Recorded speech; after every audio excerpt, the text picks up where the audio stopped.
¿Qué tal a todos? Buenos días. Antes que nada, me da mucho gusto poder seguir trabajando con ustedes, jóvenes de tercer año, y con este video iniciamos la continuación de nuestras clases que nos habíamos quedado pendientes en un momento antes de esta contingencia. Antes que cualquier cosa, espero que se encuentren ustedes muy bien con sus familias, en sus casas y que no estén pasando ningún percance, ni ustedes ni ninguno de los suyos.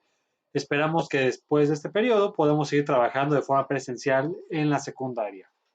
Bueno, de esta forma estaremos trabajando algunas asignaturas o algunos contenidos respecto a lo que nos quedamos pendiente antes de este periodo.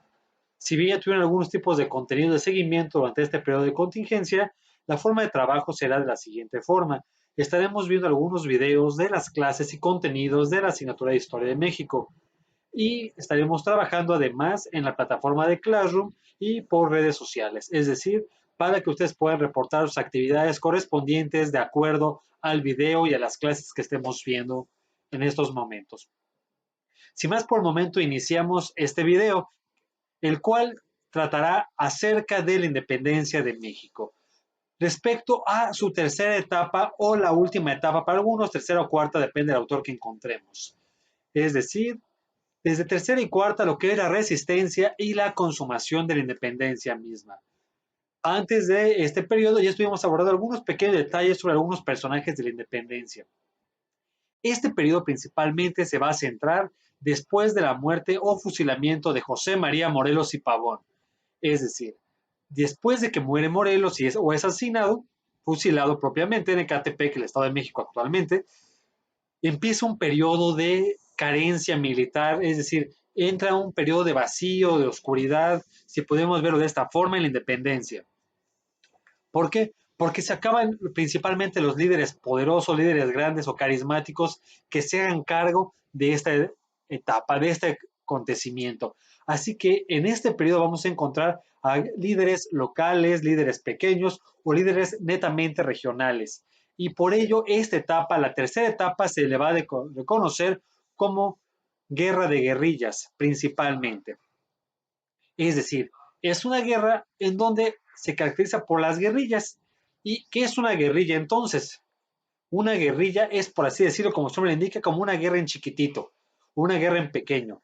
La diferencia de esto radica en que las guerrillas son pequeños grupos de personas armadas que únicamente se centran en pelear en una pequeña región. Es decir, no vamos a encontrar ya los grandes ejércitos de Hidalgo, de Morelos, como en la primera y segunda etapa, grandes contingentes armados, sino todo lo contrario. Estos contingentes únicamente van a pelear nada más en su región, en su zona. Y las principales zonas que vamos a encontrar aquí en la guerra de guerrillas va a ser el actual estado de Guerrero, toda la zona de montañas, de sierra de esta parte, la zona de Tamaulipas, la zona de Durango, es decir, ya van a ser zonas netamente aisladas. Y los líderes que encontramos aquí, poco comunicación van a tener uno con otro, al contrario, van a ser únicamente líderes en su región o en su zona. Es decir, por eso pareciera que la independencia se va a morir en este periodo, porque realmente de una u otra forma se va a pelear muy poco o hay poca comunicación, es decir, se vuelve un periodo estancado de la lucha de independencia fundamentalmente. Aparte de esto, encontramos otro fenómeno importante. En este periodo va a haber líderes regionales únicamente, es decir, los principales líderes que vamos a encontrar en este periodo son Vicente Guerrero, justamente en el estado de Guerrero actualmente, y este estado recibe su nombre Guerrero por este caudillo de la independencia, porque es donde principalmente va a luchar Vicente Guerrero, en lo que actualmente es el estado de Guerrero. En la parte norte encontraremos otros personajes. Uno de esos personajes importantes es Francisco Javier Mina. Javier Mina es un militar español y él se viene de España para luchar en defensa del pueblo mexicano actualmente. Es decir, por así decirlo, muchos lo consideran un traidor a la patria, a Francisco Javier Mina, ya que este señor deja España porque allá peleaba inclusive contra el rey de España y conoce en Europa a un sacerdote mexicano, Fray Servando Teresa de Mier. Conoce a Fray Servando Teresa de Mier y este sacerdote le dice que tú puedes apoyar la lucha contra tu rey de una forma más útil, no aquí en Europa, no aquí en España, sino vete a la Nueva España a pelear y allá levántate en armas y ahora sí, desde ahí podrás luchar contra el rey. Javier Mina toma a consideración la idea y dice, pues es buena idea, ¿por qué no? Así que se embarca de España y desembarca aquí en México, en lo que actualmente es Tamaulipas, en el puerto de Soto la Marina. Es decir, Javier Mina va a luchar en el norte de México, lo que es Tamaulipas y aquella zona. Actualmente es donde Javier Mina va a pelear, va a tener algunas batallas importantes, va a luchar ahí. Y tiempo después, infelizmente, Javier Mina también es capturado y fusilado por el ejército español. Pero de otra forma encontramos algunos personajes sobresalientes en este periodo, en esta etapa en general. Esto es por el lado de los insurgentes, recordando que en la independencia tenemos a dos bandos. El primer bando son los insurgentes, que era la gente de Hidalgo, de Morelos o de Guerrero en la época en que estamos pensándolo, era la gente del pueblo, y el otro grupo del ejército rival son los realistas, es decir, los españoles, la sangre real, la sangre españolizada, la sangre peninsular. Y bueno, ya hablamos un poco de los insurgentes con Vicente Guerrero y Francisco Javier Mina en esta etapa. Del lado realista tenemos algunos personajes importantes. Uno de ellos va a ser Félix María Calleja. Félix María Calleja es un militar español importante. Este militar español, recordando en sus clases, fue el militar que sitia o encierra a Morelos en Cuautla. Es decir, aquí en Morelos encontramos la principal batalla de José María Morelos, o de las principales, el sitio de Cuautla, donde los españoles encierran a Morelos en la población de Cuautla para que no salgan. Quien dirige a los españoles en esta etapa justamente es este señor, Félix María Calleja. Calleja se caracterizó por ser un excelente militar español, muy brutal, muy sanguinario también el señor, y por estas hazañas militares derrotando, persiguiendo y masacrando insurgentes, porque donde llegaba Calleja, incendiaba algunos pueblos, graneros, cosechas, para intimidar a los insurgentes, para que no tuvieran que comer, para fusilarlos, es decir, sembró miedo por donde pasaba Calleja, fue bastante drástico. Si alguno ha viajado alguna vez a Cuautla, de Jutepec a Cuautla, de las donde ustedes vivan, hay muchas calles del centro de Cuautla que justamente tienen nombres del sitio de Cuautla. Y una de las principales es, que está cerca del Zócalo, una calle que se llama Angustias de Calleja, en honor a lo que sufrió Calleja contra Morelos en Cuautla. Bueno, continuando entonces, Calleja se convierte de ser un militar importante español, lo convierten en el virrey de la Nueva España, es decir, el representante del rey aquí en México, en la Nueva España. Importante mencionar esto porque este señor es premiado por sus hazañas militares como el máximo gobernante de la Nueva España. Calleja hace lo mismo como virrey que como militar. Manda perseguir a todos los insurgentes de forma drástica, de forma sanguinaria, y empieza a exterminarlos. Por eso se hacen las guerrillas. Y una guerrilla es complicadísimo derribarla o eliminarla, porque como son pocos soldados, pocos militares, es complicado encontrarlos. Si alguno de ustedes alguna vez ha viajado a Acapulco, a la zona de Guerrero y demás, por toda la autopista del Sol que comunica Morelos con Guerrero y Acapulco, precisamente hay zonas que ustedes han visto quizá, que vas en carretera y subes y subes los cerros, la sierra, que es lo que actualmente es la Sierra de Guerrero o la Sierra Madre Occidental. Es decir, esta sierra justamente hay lugares que son de muy difícil acceso en la actualidad y más hace 200 años, es decir, era complicadísimo. Por eso los ejércitos de Vicente Guerrero y demás tropas insurgentes se escondían ahí y bajaban a pelear contra los españoles y volvían a subir a los cerros a esconderse. Y a los españoles les costaba mucho trabajo encontrar a los insurgentes en esta zona, porque los españoles no conocían los caminos de la sierra, y Vicente Guerrero y su tropa sí lo conocían. Por eso era complicadísimo tratar de exterminar a los insurgentes. De ahí que las guerrillas fueran tan complicadas erradicarlas.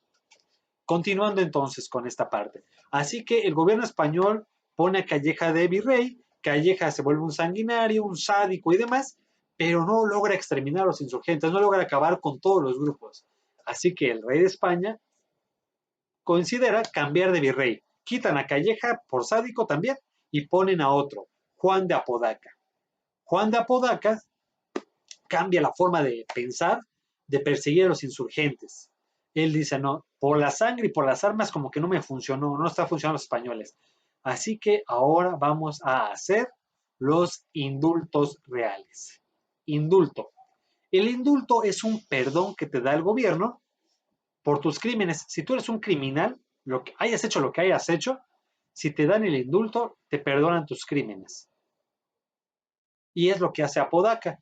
Apodaca saca manifiestos por todo el país, por toda la Nueva España en ese momento, y dice que quien deje las armas, quien deje de estar peleando contra los españoles, se le dará el indulto, se le perdonará. Y muchos insurgentes prefieren abandonar la guerra por esto, porque muchos peleaban ya nada más por pelear, porque decían, si dejo las armas sigo siendo un criminal para los españoles, así que si me encuentran en mi casa me van a fusilar, me van a matar, me van a colgar. Así que muchos preferían seguir peleando. Dicen que me maten en mi casa, que me maten peleando, prefiero seguir peleando y morir con la espada en la mano casi. Pero ya no tienen ganas de pelear, estaban cansados de tantos años de guerra, que no sabía para cuándo se independizara este país. Así que ahora cuando los insurgentes, varios de ellos, saben de los indultos de Apodaca, del perdón de Apodaca, prefieren dejar las armas, ahora sí. Y curiosamente funcionó más el indulto de Apodaca que la persecución de Calleja. A Vicente Guerrero, que era el principal insurgente en esta época, el más grande líder que tenía la insurgencia, también le ofrecen el indulto. Inclusive hay una pintura muy famosa que quizá en sus libros de primaria aparecía, en algunos libros de historia todavía aparece, en donde el papá de Vicente Guerrero está hincado de rodillas a su hijo, a Vicente Guerrero, y le suplica, le implora que deje la guerra, Vicente Guerrero. Guerrero escucha a su padre, lo abraza y le dice que no, lo siento papá, yo no puedo abandonar la guerra. ¿Por qué? Porque la patria es primero. Esta frase es una frase inmortal de Vicente Guerrero. Inclusive esta frase relata que para Vicente Guerrero su vida valía poco en comparación de la patria. La patria vale más que tu vida misma. Por eso decía, la patria es primero. Y esta frase de la patria es primero, jóvenes, está literalmente, es real, es en serio, está con letras de oro en el Congreso de la Unión para que los diputados y senadores la vean todos los días.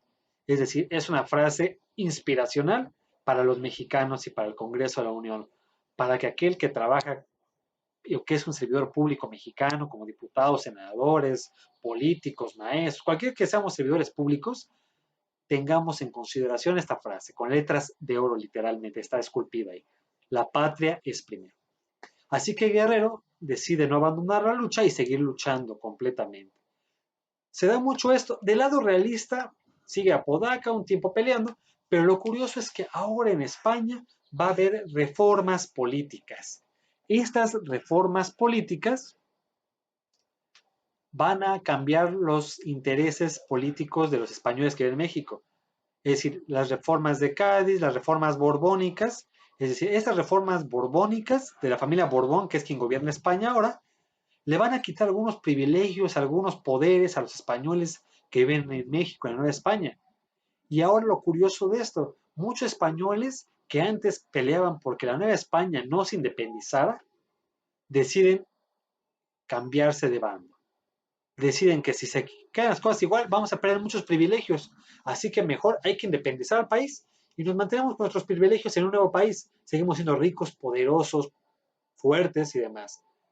Así que uno de los españoles que estaba peleando, o uno de los militares españoles que peleaba del lado español, Agustín de Iturbide, que era un sádico también en la guerra, alguien muy brillante en la guerra, aparentemente hablando, decide cambiar de bando y decide buscar la independencia de México. Y con esta búsqueda de independencia, manda llamar a su principal rival, al que había perseguido por muchos meses, muchas semanas, al cual es el que acabamos de mencionar hace algunos minutos en este video, a Vicente Guerrero. Es decir, ahora Iturbide busca la paz, busca pactar la paz con Vicente Guerrero. Muy curioso el hecho, y aquí se da uno de los grandes fenómenos de la independencia de México, el tan llamado abrazo de Acatempan.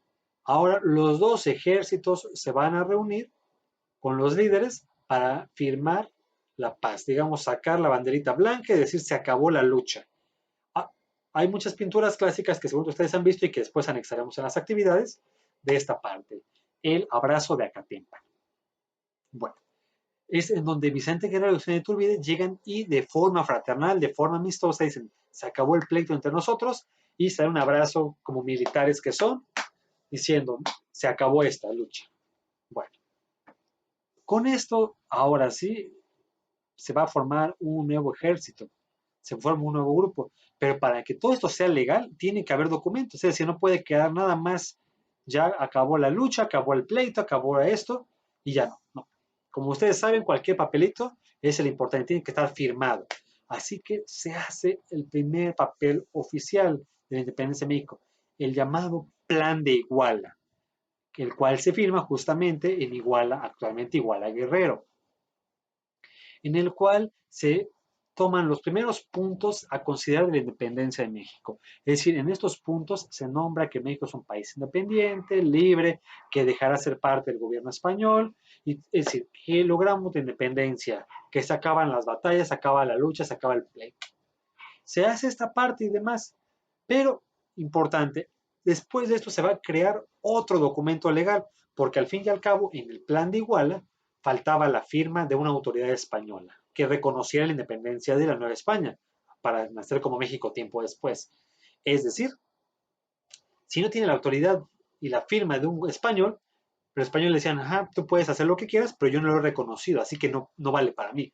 Así que de España llega otro virrey nuevo. Ya mencionamos en este video a tres: Félix María Calleja, Juan de Apodaca, y llega el último virrey de la Nueva España, el último, ya después de este ya no va a haber nadie más, llamado Juan O'Donoghue.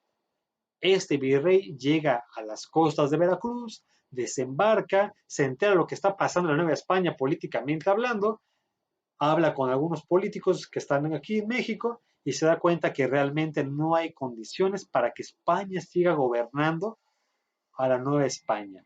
Así que él firma el documento de la independencia de México. Él, a nombre del rey de España, reconoce la independencia de la Nueva España. Este documento se llama los Tratados de Córdoba. Córdoba se encuentra en Veracruz, justamente, ciudad cafetalera, ciudad de café muy importante, y con este documento la Nueva España logra su independencia. Hay algo muy importante, entra el ejército trigarante o de las tres garantías a la Ciudad de México.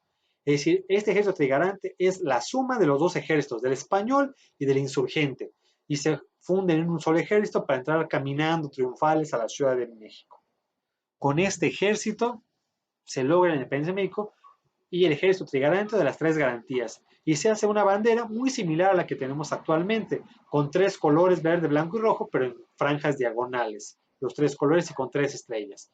Y en las actividades estaremos analizando un poco qué consiste o qué conlleva esta parte. Bueno, chavos, con esta parte terminamos este pequeño primer video de las asignaturas, la asignatura de Historia de México. Antes que nada, esperando que se encuentren muy bien en casa, con su familia. Un saludo para todos, esperemos seguir trabajando juntos y seguimos en contacto por las redes habituales, el canal de WhatsApp, por Classroom, por YouTube, en este canal, y seguimos en contacto para las actividades posteriores. Un placer seguir trabajando con ustedes y que se encuentren muy bien. Seguimos en contacto. Bye. Que estén bien.